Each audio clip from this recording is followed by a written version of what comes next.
फैगौ बिटिसि बिसायख'थियाव देरहासार जानांगौनि थांखिजों इउपिपिएल दोलोनि समस्ति बुथ सन्मेलन हाबाफारिया खुंफुंजागासिनो।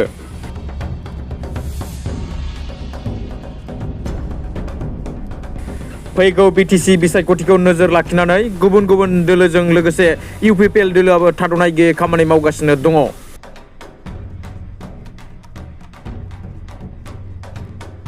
बेबादिनो उननि समावबो इउपिपिएल दोलोआ सरकार दाफिननांगौ थांखिजों मैयानिफ्राय गासैबो बियाबफोरावनो बुथ सन्मेलन हाबाफारिया सोलिगासिनो दङ। दिनैबो जुमदुवार बियाबनि बुथ सन्मेलन हाबाफारिया जुमदुवार बियाबनि सिङाव थानाय खासियाबारि आर'नाइ गेवलां गेलेग्रा फोथाराव मेहेरगोनाङै जानानै थाङो। बे हाबाफारियाव गाहाय आलासि महरै रायजो सभानि एमपि रोनगोरा नार्जारि, मावफुं सोद्रोमा उकिल मोसाहारि, एमएलए जिरन बसुमतारी, एमसिएलए रेवरेवा नार्जारि, माधव सेट्रि आरो जिल्ला ब्लक प्राइमारि बुथ कमिटिनि इउपिपिएल दोलोनि गोबां मावथिफोरा बाहागो लायो। आरो दिनैनि बे बुथ सन्मेलन हाबाफारिनि गेजेरजोंनो जुमदुवार बियाबखौ देरहासार जाथारनांगौनि थांखिजों आरो देरहानांथारगौ जायोब्ला माबायदि खामानि मावनांगोन बेनि सायाव बुथ कमिटि मावथिफोरजों सावरायलायनाय हाबाफारिया जानानै थाङो।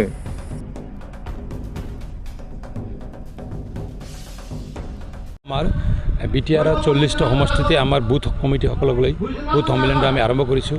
যোৱা কেইদিনমান আগত আমাৰ সংবিধান মতে যে আমাৰ প্ৰাইমেৰী কমিটি আমি গঠন কৰিছিলোঁ, প্ৰায় 445টা প্ৰাইমেৰী কমিটিক আমি ট্ৰেইনিং প্ৰগ্ৰাম কৰিলোঁ।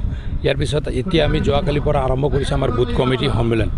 আমাৰ বিটিআৰৰ ভিতৰত প্ৰায় 3200 বুথছ আছে, বুথ কমিটি আছে। পলিং ষ্টেচন লৈ আমি বুথ কমিটি গঠন কৰিছোঁ। তে বুথ কমিটিৰ কনষ্টিটুৱেঞ্চি ৱাইজত বুথ সকলক লৈ আমি বুথ সন্মিলনটো পাতিছোঁ। তো ইয়াত আজি আমি জমদাৰ সমষ্টিৰ বুথ সকলকে আজি মিটিং কৰিছোঁ। এই জমদাৰ সমষ্টিৰ কাছিয়াবাৰীৰ এই খেলপথাৰত ইয়াত প্ৰায় 66 বুথ আছে। 66 বুথছৰ মানে প্ৰত্যেক বুথছৰ আমি এনে বুথ কমিটি মেম্বাৰটো আমি 12জন। তাৰপিছত আমাৰ তাত 10 ইউথ 10 ওমেন লৈ টোটেল 35 মেম্বাৰ্ছক লৈ আমি ইয়াত প্ৰত্যেক বুথৰ পৰা 35 মেম্বাৰ্ছ কৰি ইয়াত আহিছে। প্ৰায় 2200-2300 মানে আমাৰ বুথ কমিটিৰ কৰ্মীসকল ইয়াত একগোট হৈছে, সমবেত হৈছে।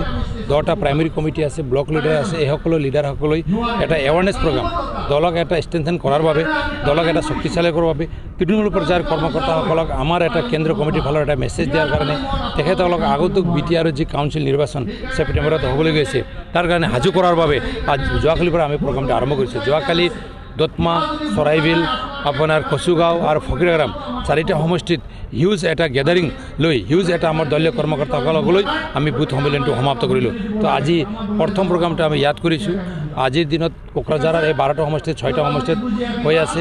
আজি আমাৰ বিটিআৰৰ মানে এজন সুদক্ষ সন্তান, আমাৰ দলীয় নেতা, আমাৰ ৰাজ্যসভাৰ সাংসদ তেখেত ৰেংগৰা নাৰ্জাৰী ডাঙৰীয়া আমাৰ মাজত ইয়াত উপস্থিত আছে। তেখেতে ভাষণ দি আছে, নিশ্চয় তেখেতে অলপ পিছত আপোনালোকক সম্বোধন কৰিব। তো আমি বিচাৰিছোঁ এই বিটিআৰত যি এটা 2020 চনৰ 27 জানুৱাৰীত যি এটা শান্তি চুক্তি প্ৰমোদ বড়ো ডাঙৰীয়াৰ মানে নেতৃত্বত যে শান্তি চুক্তিটো এটা হৈছে, বিটিআৰ একৰ্ড হৈছে। এই একৰ্ড কৰাৰ পিছত বিটিআৰত যি ধৰণৰ এটা পৰিৱেশ মানে পৰিৱৰ্তন এটা আমি দেখিবলৈ পাইছোঁ। শান্তিৰ পৰিৱেশ ঘূৰি আহিছে।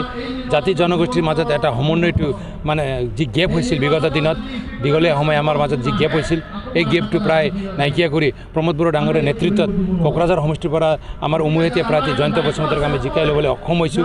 গতিকে ইয়াৰ পৰা এটা অনুমান কৰা যায় প্ৰমোদ বড়ো ডাঙৰীয়া আজি বিটিআৰত থকা 35 লক্ষ মানুহ আৰু 26টা মানে জনগোষ্ঠীক জাতি ধৰ্ম বৰ্ণ নিৰ্বিশেষে একত্ৰিত কৰি আগুৱাই যোৱাৰ কাৰণে তেখেতে সফল হৈছে। এইটো বাৰ্তাটো উদ্দেশ্যটো লৈ আমি এইবেলি জনসাধাৰণৰ মাজত সোমাই আছোঁ আৰু আমাৰ বুথ কৰ্মকৰ্তাসকলক, আমাৰ দলীয় কৰ্মকৰ্তাসকলক এই মেছেজটো দি তেখেতসকলক ৰাইজৰ মাজত গৈ আমাৰ যিবিলাক দলীয় এজেণ্ডা এইটো অৱগত কৰাৰ কাৰণে আমি তেখেতসকলক আজি কৈছোঁ। নাই, এইটো তেখেতসকলৰ কথা, ইয়াত আমাৰ ক'ব লগা নাই। ৰাজনৈতিক পাৰ্টি আগত আপোনালোকে চাওক, যি সময়ত হাগ্ৰামা মহিলাৰী ইয়াৰ বিটিআৰৰ চিফ আছিল, বিটিচিৰ চিফ আছিল, তেতিয়া ইয়াত কোনো ৰাজনৈতিক দলে ইয়াত মানে আগভাগ ল'বলৈ মানে আগবাঢ়ি অহা নাছিল। কিন্তু প্ৰমোদ বড়ো ডাঙৰীয়া যেতিয়া বিটিআৰৰ চিফ হ'ল, তেখেতে বাস্তৱ গণতন্ত্ৰটো ইয়াত ইষ্টাব্লিছ কৰিছে। গণতান্ত্ৰিক পদ্ধতিৰে দেশটো কেনেকৈ চলাই লৈ যাব লাগে তাত তেখেতে সকলোকে এটা মেছেজ দিছে।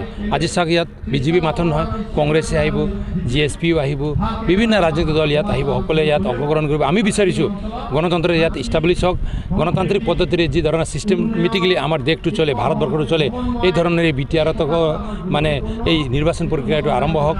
আৰু ইয়াত বিজেপিয়ে কিমানটা খেলে নেখেলে এইটো তেখেতৰ কথা।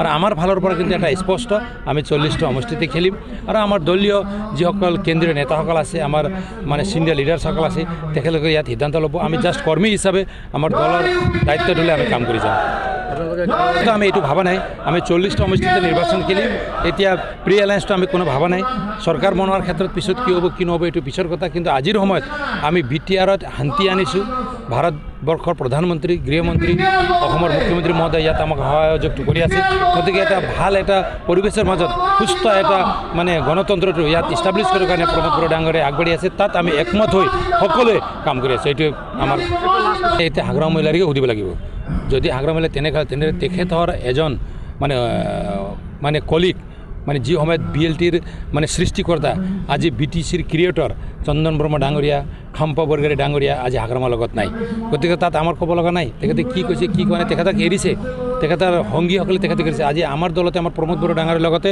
কাম কৰি পেলাই তেখেতসকলে আগবাঢ়ি আহিছে গতিকে আমি কোন BPF কোন UPPL বুলি কোৱা নাই আমি বিটিআৰৰ 35 লাখ মানুহৰ কাৰণে কাম কৰিছোঁ যেতিয়া আমি ভাল কাম কৰি যাম তেতিয়া তাত হাগ্ৰামৰ মহিলাৰো উপকৃত হ'ব এইটো কথা ঠিক আছে থেংক ইউ